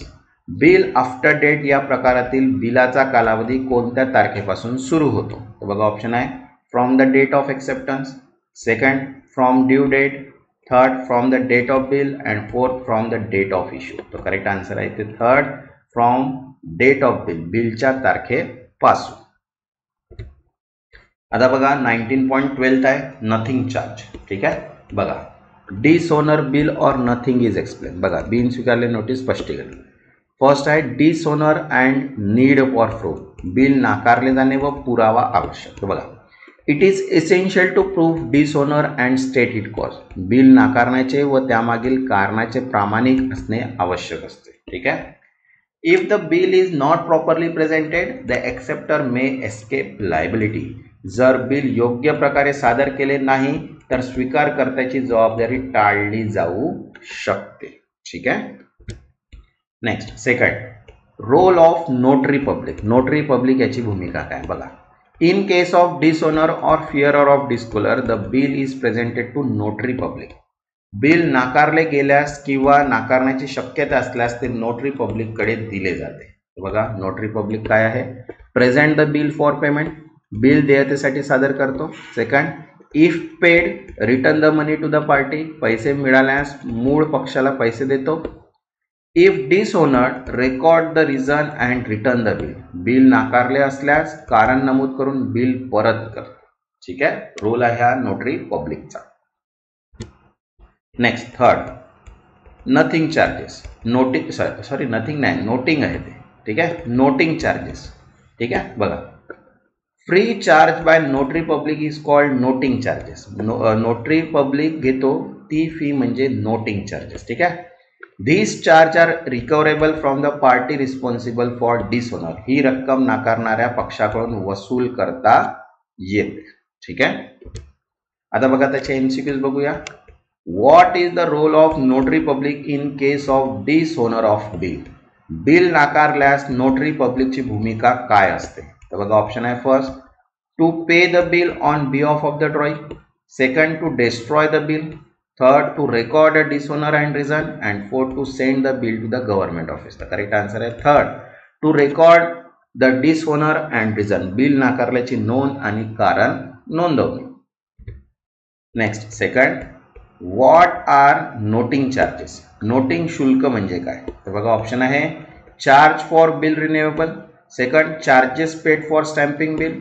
Third, charges paid to notary public for noting dishonor. And fourth, interest on dishonored bill. The correct answer is third, charges paid to notary public for noting dishonor. Bill नाकारण्याची नोंद घेणाऱ्या notary public साठी दिलेले शुल्क. Next third, who is responsible to pay a noting charge in case of dishonor. Bill नाकारल्यास noting शुल्क कोण भरतो. बघा ऑप्शन आहे. Drawer, drawee, notary public and endorsee. तर करेक्ट आन्सर आहे सेकंड, ड्रॉई. आता बघा 19.13 आहे renewable of bill. Renewable of bill म्हणजे बिलचे नूतनीकरण. तर मिनिंग बघा. फर्स्ट आहे, Wien the acceptor or drawee is unable to pay on the due date he may request extension of time. ठीक आहे, जेव्हा स्वीकारता दिलेल्या तारखेला पैसे देऊ शकत नाही तेव्हा तो कालावधी वाढवण्यासाठी विनंती करतो. ठीक आहे, in return he agree to pay interest for extended period calculated from the renewal date to the new due date. त्या बदल्यात तो नवीन कालावधीसाठी व्याज भरण्याची तयारी दर्शवतो. ठीक आहे, अ new bill is drawn and old bill is cancel. Naveen bill तयार केलं जातं व जुनं बिल रद्द केलं जातं. त्यालाच आपण म्हणतो रिन्युएबल ऑफ बिल. ठीक आहे, आता बघा सिनेरिओ दिलेला आहे आपल्याला. Renewable for new amount. नवीन बिल रकमेची शक्यता काय आहे. बघा केस दिलेला आहे. ड्रॉई पे नोटिंग नाव. New bill include full original bill plus full interest. बरोबर आहे, नवीन बिलात मूळ रक्कम प्लस व्याज रक्कम दोन्ही येते. सेकंड आहे drawee pay interest immediately. New bill includes only original bill amount. व्याज दिले असल्यास नवीन बिलात फक्त मूळ रक्कम येते. आणि थर्ड आहे drawee make part payment of either original bill or interest. ठीक आहे, new bill is made for balance unpaid amount plus interest on it. भागवलेली रक्कम वजा करून शिल्लक रक्कम व त्यावर व्याज यासाठी नवीन बिल तयार होते. ठीक आहे, तर हे सिनेरिओ आहे जेव्हा आपल्याला न्यू बिल ऑफ अमाऊंट तयार क्रेडिट करायचे असेल तेव्हा. ठीक आहे, तर बघा त्याचे एमसीक्यूज बघूया. What is done when acceptor request and extension of time to settle the bill. जेव्हा स्वीकारी बिल चुकते आणि अधिक वेळ मागतो तेव्हा काय केले जाते. तर बघा ऑप्शन आहे. First, bill is considered void. Second, the old bill is cancelled and new bill is drawn. Third, a bill is renew with the same number and fourth, the interest is ignored. The correct answer आहे second, the old bill is cancelled and new bill is drawn. जुने bill रद्द करून नवीन bill तयार केले जाते. Next second, what does the new bill amount include if ड्रॉई pay nothing at a time of renewal. जर ड्रॉई नूतनीकरणाच्या वेळी काही रक्कम भरत नसेल तर नवीन बिलात काय समाविष्ट केले असेल. तर बघा ऑप्शन आहे. First, only interest. Second only original amount, third original amount plus interest for extended period, and fourth penalty and interest. The correct answer आहे ते third original amount plus interest for extended period, मूळ रक्कम व वाढीव कालावधीसाठी व्याज. Next third, if the drawee pay the interest at the time of renewal, what is the amount of the new bill? जर ड्रॉई नूतनीकरणाच्या वेळी व्याज भरतो तर नवीन बिल किती रकमेचे असेल? तर बघा ऑप्शन आहे first only interest, second interest plus penalty, third original amount, and fourth original plus interest plus tax. तर करेक्ट आन्सर आहे थर्ड ओरिजिनल अमाउंट, फक्त मूळ रक्कम. Okay. Next fourth, if the drawee pay a part of original bill of or interest or both, the new bill will be drawn for. जर ड्रॉई मूळ बिलाची काही रक्कम किंवा व्याज किंवा दोन्ही अंशतः भरतो तर नवीन बिल कशासाठी काढले जाईल? तर बघा ऑप्शन आहे first only for interest, second remaining amount plus interest on that balance, third original bill only, and fourth zero bill at bill settle. The correct answer आहे second remaining amount plus interest on that balance, शिल्लक रक्कमवर त्यावर व्याज. आता बघा next आहे 19.14 retirement of bill of exchange and rebate. ठीक आहे, rebate on premature payment, bill कालावधी भरल्यास सवलत. व काय म्हटलेलं आहे त्याचं, some time the acceptors means drawee has extra fund before the maturity of the bill. ठीक आहे, कधी कधी स्वीकारकर्त्याकडे बिलाच्या परिपक्वतेपूर्वी जास्त निधी मीन्स सावधन रक्कम असतो. ठीक आहे, he may approach the pay and request to pay early before due date. अशा वेळी तो बिल धारकाकडे पेई जाऊन बिल लवकर फेडण्याची तयारी दाखवतो. ठीक आहे, if the payee agree he may allow a rebate discount for premature payment. जर बिल धारक तयार असेल तर तो लवकर फेडलेल्या रकमेवर काही सवलत मीन्स रिबेट देतो, त्यालाच आपण म्हणतो रिबेट कर. ठीक आहे, आता बघा की पॉइंट दिलेला आहे, rebate is an income for the acceptor. सवलत म्हणजे स्वीकारकर्त्यासाठी उत्पन्न असते. बघा rebate is an expense for the pay. सवलत म्हणजे बिल धारकासाठी खर्च असतो. It is allowed for early settlement of the bill. ही सवलत बिल लवकर फेडल्यावरच दिली जाते. नंतर rebate may be calculated on the outstanding amount and number of early days at the agreed interest rate. सवलत ही बाकी रक्कम लवकर भरलेले दिवस व ठरलेल्या व्याजावर गणली जाते. ठीक आहे, तर हे की पॉइंट्स आहेत त्याचे, हे लक्षात ठेवायचे आहे. आता त्याचे बघू आपण इथे एमसीक्यू. बघा, why does premature payment of bill of exchange occur. Bill of exchange आगाऊ मीन्स मॅच्युरिटी पूर्वीचे पेमेंट का केले जाते? तर बघा ऑप्शन आहे first due to dishonour bill, second pay request early payment, third acceptor has surplus fund before the due date, and fourth to avoid noting charges. तर correct answer आहे इथे third acceptor has a surplus fund before due date. स्वीकारीकडे maturity पूर्वी अतिरिक्त निधी असतो त्यामुळे. Next second, what benefit does acceptor receive for premature payment of bill.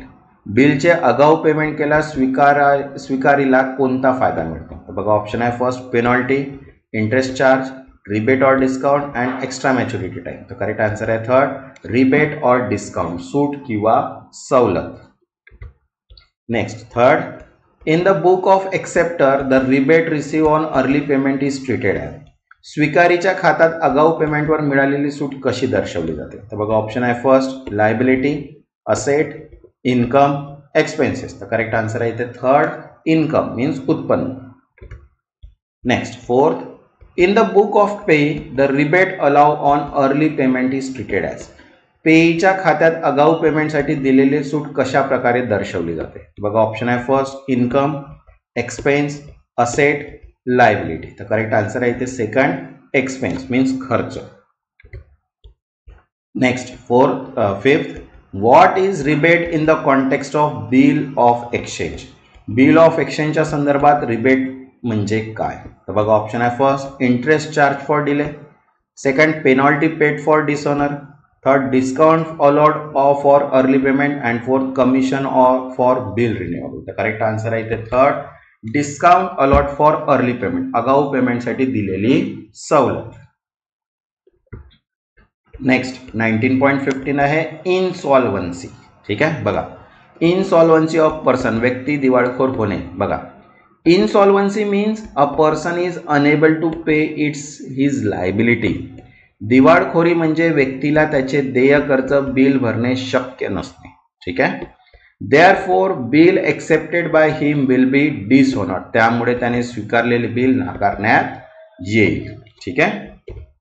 आता बघा की पॉइंट दिलेले आहे इंग्लिश आणि मराठीमध्ये. बघा, insolvency means inability to pay debts. दिवाळीखोर म्हणजे कर्ज न फेडता येणे. Second, accepted bill will be dishonoured. स्वीकारलेली बिल नाकारली जातात. Third, amount record from estate is credited to bank. मिळालेली रक्कम बँकेत दाखल केली जाते. Fourth, remaining balance is bad debt. उरलेली रक्कम वाईट कर्ज म्हणून लिहिली टाकली जाते. आणि fifth, if drawee book unpaid amount goes to deficiency account. स्वीकारकर्त्याच्या पुस्तकात उरलेली रक्कम डिफिशियन्सी अकाउंटमध्ये जाते. ठीक आहे. हे याचे की पॉईंट्स आहे. की पॉईंट तुम्हाला लक्षात ठेवायचे आहे प्लस MCQs पण. तुम्ही 2दा वाचा, 3दा वाचा, 4दा वाचा, व्हिडिओ कितीदा पण बघा. ठीक आहे. पण लक्षात ठेवायचा, पेपर जर तुम्हाला काढायचा तर थोडा डेडिकेशननी तुम्हाला अभ्यास करावा लागेल. ठीक आहे.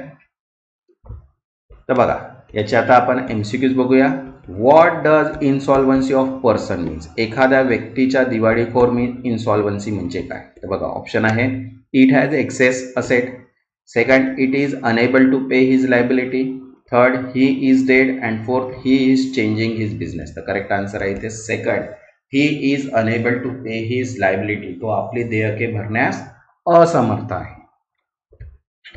Next, second, what happens to bill accepted by the insolvent person.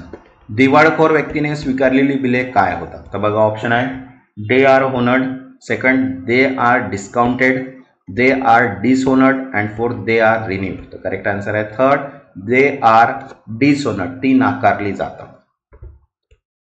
Next, third, when a bill is dishonored due to insolvency, when account is debited in the book of drawer. दिवाळखोरीमुळे बिल नाकारले गेल्यास ड्रॉवरच्या खात्यात कोणते खाते debit केले जाते. तर बघा, ऑप्शन आहे first, insolvent personal account. Second, cash account. Third, bills receivable account. And fourth, interest account. तर करेक्ट आन्सर आहे इथे फर्स्ट, इनसॉल्वंट पर्सनल अकाउंट. दिवाळखोरीची वैयक्तिक खाती. Next, fifth, what is the treatment for irrecoverable balance from insolvent in the book of drawer. दिवाळखोराकडून व वसूल होणाऱ्या शिल्लक रकमेची नोंद ड्रॉवरच्या खात्यात कशी केली जाते. तर बघा, ऑप्शन आहे first, transfer to suspense account. Second, written off as a bad debt. Third, added to the profit account. And fourth, transfer to deficiency account. तर करेक्ट आन्सर आहे second, written off as a bad debt. तोट्यात म्हणून बुडीत खाती दाखवली जातात. Next, fifth, in the book of insolvent Roy, the unpaid amount is credited to. दिवाळखोर ड्रॉईच्या खात्यात न भरलेली रक्कम कोणत्या खात्यात क्रेडिट केली जाते. बघा, ऑप्शन आहे first, creditor account. Second, bad dates account. Third, capital account. And fourth, deficiency account. तर करेक्ट आन्सर आहे फोर्थ, डिफिशियन्सी अकाउंट. आता बघा, नेक्स्ट आहे 19.16 अकोमोडेशन बिल. ठीक आहे. आता याचे की पॉईंट्स बघूया आणि MCQs बघूया. ठीक आहे. तर बघा, मिनिंग दिलेलं आहे फर्स्ट आपल्याला, a bill of exchange drawn not against the real trade transaction but to raise short term finance is called accommodation bill. Means वास्तविक व्यापार न करता केवळ निधी उभारण्यासाठी तयार केलेले बिल ही सोयीचे बिल मीन्स अकोमोडेशन बिल असते. ठीक आहे. कोणत्याही रिअल ट्रेड ट्रान्झॅक्शन नसते, फक्त शॉर्ट टर्म फायनान्ससाठी रेज केलेले बिल असते, त्यालाच म्हणतो आपण अकोमोडेशन बिल. त्याचा पर्पज काय, त्याचा हेतू काय बघा, to help one or both party raise fund temporary. एक किंवा दोघांनाही तात्पुरता निधी मिळवून देण्यासाठी.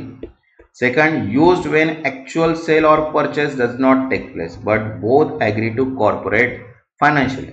खरेदी विक्री होत नाही पण दोघे एकमेकांना आर्थिक मदत करतात, त्यालाच म्हणतो आपण अकोमोडेशन बिल. आता बघा, की पॉइंट दिलेले आहे, no real sale or goods involve. वस्तूंची कोणतीही खरेदी विक्री होत नाही. Use to help in temporary financing. तात्पुरत्या निधीसाठी वापरले जाते. Third, discount shared as per proceed ratio. सवलत वाटप ठरलेल्या प्रमाणात होते. And fourth, remittance from one property to another property is recorded. एकमेकांना रक्कम पाठवण्याच्या नोंदी केल्या जातात. ठीक आहे. आता बघा याचे एमसीक्यूज बघूया. What is the primary purpose of accommodation bill? Accommodation बिलचा एक मुख्य उद्देश काय असतो? तर बघा, facilitate purchase on sale of goods. Second, raise finance without actual trade. Third, record dishonour bill. And fourth, provide rebate for early payment. तर correct answer आहे इथे second, raise finance without actual trade. प्रत्यक्ष व्यवहाराशिवाय वित्त गोळा करणे. Next, second, in an accommodation bill the acceptor. Accommodation bill मध्ये स्वीकारता एक्सेप्टर कोणतं? बघा, it is always buy a goods. Second, accept the bill to help drawee raise finance. Third, pay for good purchase. And fourth, does not get involve in the bill. Correct answer आहे second, accept the bill to help drawer raise finance. ड्रॉवरला आर्थिक मदत करण्यासाठी bill स्वीकारतो. Next, third, who bear the discounting charges on the accommodation bill? Accommodation bill वरील discounting शुल्क कोण भरतो? तर बघा ऑप्शन आहे first, on the only the drawer. Second, only the acceptor. Bank. Both parties in agreed ratio. तर correct answer आहे fourth, both parties in agreed ratio. दोन्ही पक्ष ठरलेल्या प्रमाणात. Next, fourth, when one party cannot remit fund on due date, what may be done? जर एक पक्ष maturity दिवशी रक्कम पाठवू शकत नसेल तर काय केले जाऊ शकते? तर बघा, first, original bill is cancelled. Second, goods are return. Fourth, a new bill is drawn by the drawee on the drawer. And fourth, the transaction is written off. The correct answer आहे third, a new bill is drawn by the drawee on drawer. Drawee ड्रॉवरवर नवीन bill काढतो. ठीक आहे. Next, fifth, what is the special name given to bill use raising temporary finance? बघा, तात्पुरता वित्त उभारण्यासाठी वापरल्या जाणाऱ्या बिलाला काय नाव आहे? तर बघा ऑप्शन आहे, trade bill. Second, discounted bill. Third, accommodation bill. And renewable bill. तर करेक्ट आन्सर आहे इथे third, accommodation bill. Next, sixth, in case of both parties benefit from accommodation bill, how are proceed dividend? जर दोन्ही पक्षांना accommodation bill मधून फायदा होत असेल तर उत्पन्न कसे विभागले जाते? तर बघा ऑप्शन आहे first, equally. Randomly. as per mutual agreement. and fourth, only one party keep all. तर करेक्ट आन्सर आहे third, as per mutual agreement. परस्पर संमतीनुसार. आता बघा नेक्स्ट आहे 19.17, बिल ऑफ कलेक्शन्स. ठीक आहे. तर बघा सगळ्यात पहिले त्याचा मिनिंग बघू आपण. when bill of exchange is sent to the bank for safe custody and collection on maturity, it is called bill sent for collection. जेव्हा बिल सुरक्षतेसाठी व परिपक्वतेनंतर वसुलीसाठी बँकेत पाठवले जाते त्याच संग्रहासाठी पाठवलेले बिल असे म्हणतात. ठीक आहे. It is not discounted, meaning the bank does not credit the amount until it's actually realise. हे डिस्काउंटिंग नाही, कारण बँक केवळ वास्तविक पैसे मिळाल्यावरच खात्यात जमा करते. ठीक आहे. आता बघा, वाय इज इट यूज, हे का वापरतात? फॉर, बघा, for safe custody of the bill, means बिलाची सुरक्षितता राखण्यासाठी. And second, to ensure collection on due date, ठरलेल्या तारखेच्या वसुली सुनिश्चित करण्यासाठी. ठीक आहे. आता बघा, इव्हेंट्स दिलेले आहे समरी टेबलमध्ये. Bill send for collection means bills collection account debit to bills receivable account credit. संग्रहासाठी बिल खाते डेबिट ते बिल रिसिवेबल खाते क्रेडिट. जर bill honoured on due date तर bank account debit to bill collection account credit. Bank खाते credit आणि संग्रहालय खाते credit. Bill dishonoured on the due date तर party account debit to bill collection account credit. Party खाते debit आणि संग्रहासाठी bill खाते क्रेडिट होते. ठीक आहे. आता बघा याचे एमसीक्यूज आहे. What does bill send for collection means? Bill संकलनासाठी पाठवले याचा अर्थ काय आहे? तर बघा ऑप्शन आहे first, the bill is discounted with the bank. Second, the bill is written by the drawer. Third, the bill is given to the bank for safekeeping and collection at maturity. And fourth, the bill is dishonored. The correct answer is third, the bill is given to bank for safekeeping and collection at maturity. Maturity पर्यंत बँकेत सुरक्षित ठेवून वसुलीसाठी दिलेले bill. Next, second, what is the key difference between bill sent for collection and bill discounted? संकलनासाठी दिलेले bill आणि discount केलेले बिल यामधील मुख्य फरक काय आहे? तर बघा ऑप्शन आहे first, discounting involve no bank. Second, collection ensure advance payment. Third, in collection amount received only on maturity. And fourth, discounting is free of cost. The correct answer आहे इथे third. In collection amount is received only on maturity. संकलनात रक्कम केवळ मॅच्युरिटीला मिळते. आता next आहे 19.18 bills receivable and bills payable book. ठीक आहे, तसं सगळ्यात पहिले आपण बघू त्याचा मीनिंग, अर्थ काय. बघा, these are subsidiary journal day book used to record all bill transaction in chronological order. हे उपजर्नल मीन्स दैनंदिन पुस्तके आहेत ज्यामध्ये सर्व बिल व्यवहार तारखेवार नोंदवले जातात. बघा, टाइप्स आहे त्याचे. फर्स्ट आहे बिल्स रिसिवेबल मीन्स प्राप्ती होणारे बिल पुस्तिका. ठीक आहे. For recording all bill received from customer or debtors. बघा, जेव्हा एखादा ग्राहक थकबाकीदार आपल्याला बिल देतो तेव्हा ही नोंद केली जाते बिल्स रिसिवेबल मध्ये. सेकंड आहे bills payable book means bill पुस्तिका for recording all bill accepted and payable to the supplier means credit. जेव्हा आपण पुरवठादारांना पैसे देण्यासाठी बिल स्वीकारतो तेव्हा ही नोंद केली जाते. ठीक आहे. आता बघा, वाय आर दे मेंटेन, ही पुस्तके का ठेवतात. बघा, फर्स्ट आहे to keep bill record organise when volume is high. जास्त प्रमाणात बिल व्यवहार असली तेव्हा त्याची नीटचे नोंद ठेवण्यासाठी. ठीक आहे. Second, to enable easy posting into ledger, खात्यांमध्ये सहज पोस्टिंग करण्यासाठी. Third, to track due date and manage follow up on unpaid bill, बिलाची परिपक्वता तारीख न मिळालेली बिले शोधण्यासाठी. आणि fourth, help in identifying dishonoured bill and their reason, नाकारलेले बिले व त्या मागणी कारणे ओळखण्यास मदत. ठीक आहे. आता बघा त्याचे एमसीक्यूज बघूया. फर्स्ट आहे what type of bill are receivable and bills payable. Bills receivable आणि बिल्स पेएबल बुक्स कोणत्या प्रकारची पुस्तके आहेत. तर बघा, ऑप्शन आहे first ledger book, final account, third day book और journal and fourth trial balance. Correct answer आहे थर्ड डे बुक और जर्नल, दिवसांची नोंद असलेली पुस्तके, that is journal. Next, second, what is the main purpose of maintaining bills receivable and bills payable book. Bills receivable आणि bills payable book ठेवण्याचा मुख्य उद्देश काय आहे.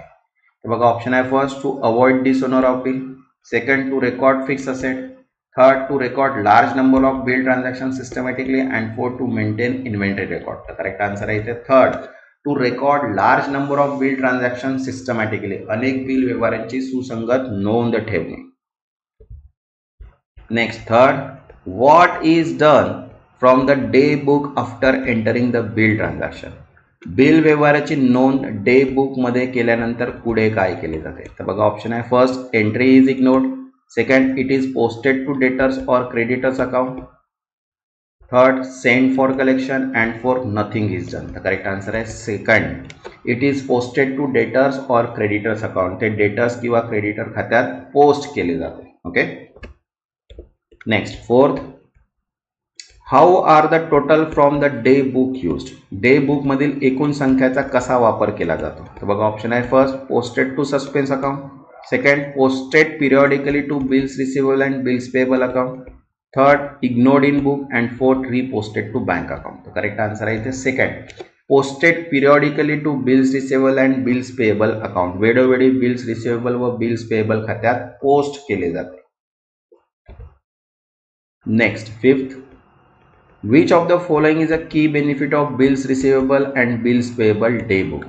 खालीलपैकी कोणता फायदेशीर उपयोग आहे बिल्स रिसिवेबल आणि बिल्स पेएबल डे बुक्सचा. तर बघा, ऑप्शन आहे they help calculate depreciation, second they help track status of outstanding bill, third they act as a cash book, and fourth they record income only. The correct answer आहे second, they help track status of outstanding bill, उर्वरित बिल्सची स्थिती तपासण्यास मदत करतात. आता बघा, next आहे 19.19 कॉमन एमसीक्यूज. ठीक आहे. आता कॉमन एमसीक्यूज बघू आणि त्याच्यानंतर टेस्ट ऑफ युअर नॉलेज. ठीक आहे.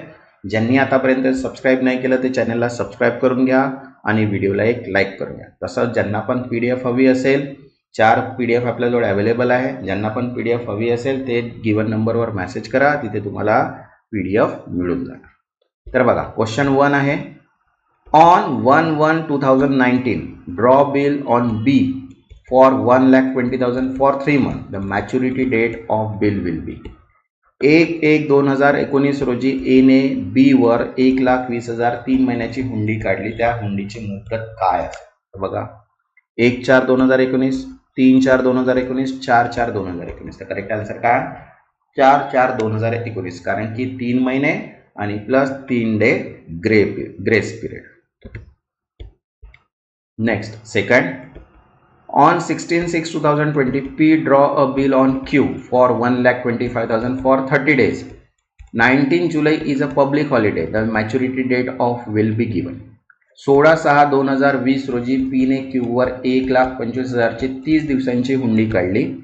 19 जुलैला सार्वजनिक सुट्टी आहे. हुंडीची मुदतीची काय तारीख असेल तर 19 जुलै आहे तर पहिला दिवस येईल म्हणजे indirectly 19th, 18th and 17th. The correct answer येईल 18th जुलै.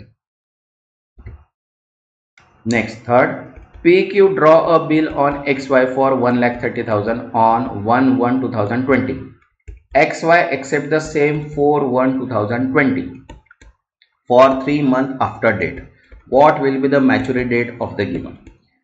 PQ ने XY वर 1,30,000 हुंडी 1/1/2020 रोजी काढली. XY ने ती 4/1/2020 रोजी 3 महिन्याच्या कालावधीचा हुंडीची मुदत तारीख काय असेल तर बघा ऑप्शन आहे 4/4/2020, 3/4/2000 and 7/4. तर आन्सर आहे 7/4 कारण की स्वीकारल्याच्या नंतर 3 day grace period. Next fourth, A draw a bill on B. A endorse the bill to C. The payee of the bill will be.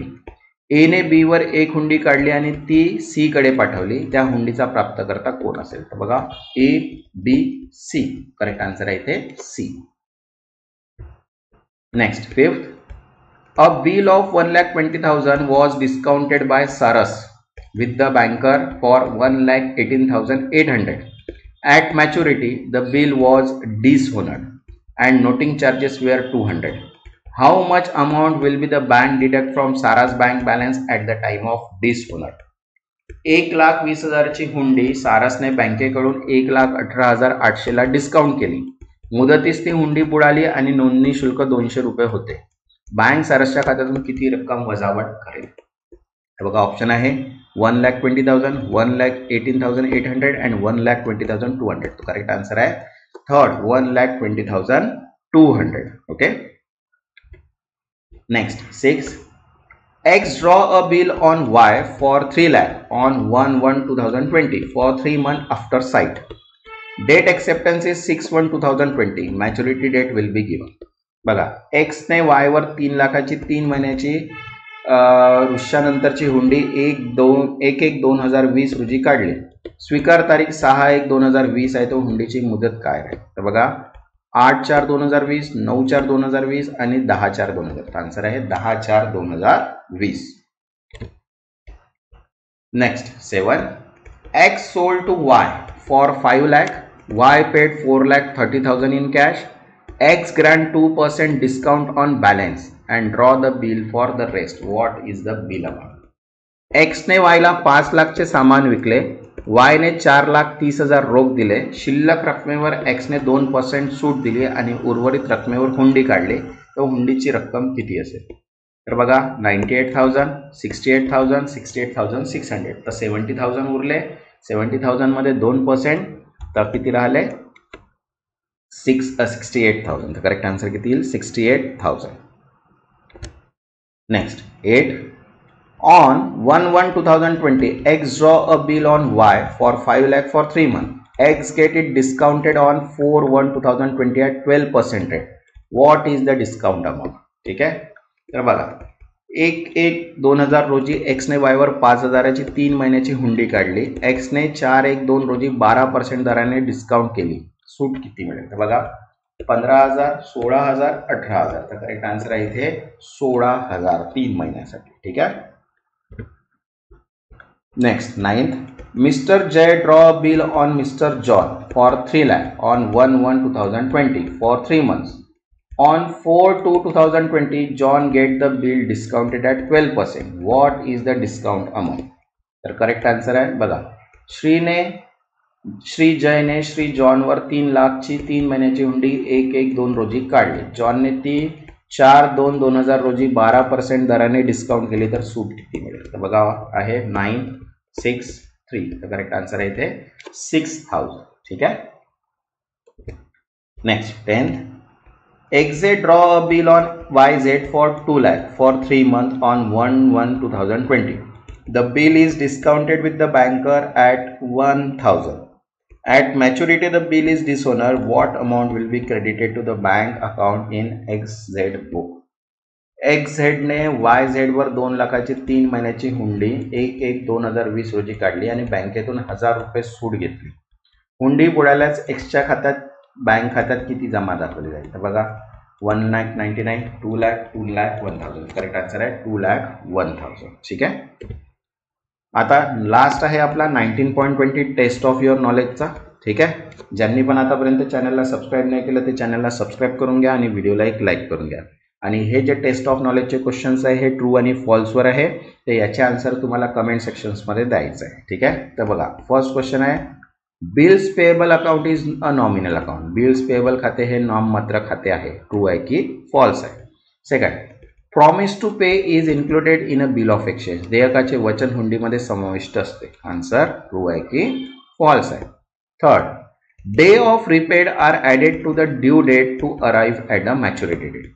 ठीक आहे. ड्यू डेट सूटचे दिवस जोडून परिपक्वतेची तारीख ठरली जाते. आन्सर ट्रू किंवा false? Next fourth, they are always two party to the bill of exchange. हुंडीमध्ये नेहमीच 2 पक्ष असतात. ट्रू किंवा false? Foreign bill is drawn in the country and payable outside in the country. परदेशी हुंडी देशात काढली जाते व परदेशात देय असते. ट्रू किंवा false? Promissory note is a different from bill of exchange because amount is paid by the maker in case of former and acceptor in letter.